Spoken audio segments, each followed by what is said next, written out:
তাহলে আজ হল যে 27 মার্চ 2026 দিন হল যে শুক্রবার। রাজিয়ার রিপোর্ট মোতাবেক ইয়ান দেখা যাচ্ছে গলুবের রিসার্চে হতে সার দেখি লারা ইবাম মাজু জিতে দে ইরানে।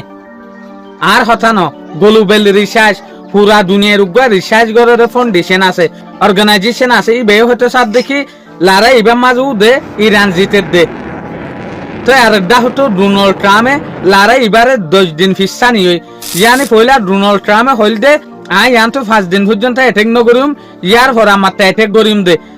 তো আমারটা ডোনাল্ড ট্রাম্পে এই লাগর 10 দিন বাড়াইয়ে। ডোনাল্ড ট্রাম্পে টুইটার মাঝে পোস্ট করে যদি কি আর লারারে আরো 10 দিন ফিসালি আননি। ডোনাল্ড ট্রাম্পের হতামতা ফেক 6 এপ্রিল 2026 সংবাদ দিল ওরা আমারটা ইরানের ওরে যদি অ্যাটেক করা পরে দইলে অ্যাটেক করিব দে, ইয়ার আগে নগরিব।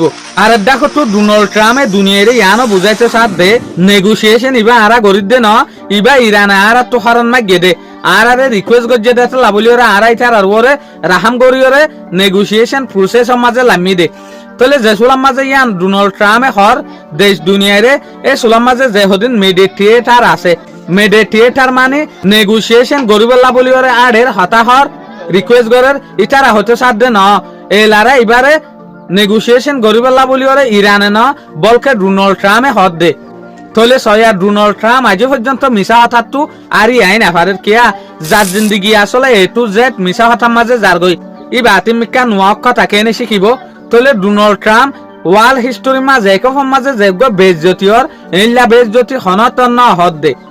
ইভেন ডোনাল্ড ট্রাম্প ন ইউএস এর যেখান নাম আছে বেশা বেশি ধন সৌগীয় একেফম মাঝে। তাহলে এদন সৌদি ইয়ান হাত জরিয়া বেঞ্জামিন নেতানিয়াহু জরিয়া এতলা বেঞ্জামিন নেতানিয়াহুয়ে নিজের যেগুলো পিডিএফ হুকুমত আছে এবারে হয়ে দিয়ে দেখি ইরানের মাঝে যদি তোমার তো অ্যাটেক করতে মনে হদ দইলে ইয়ান তো 48 ঘন্টার ভিতরে অ্যাটেক করি ফেল। কে বেঞ্জামিন নেতানিয়াহুয়ে না দেখে দে ইরানের ওরে আর অ্যাটেক করি পারিব না ইয়ান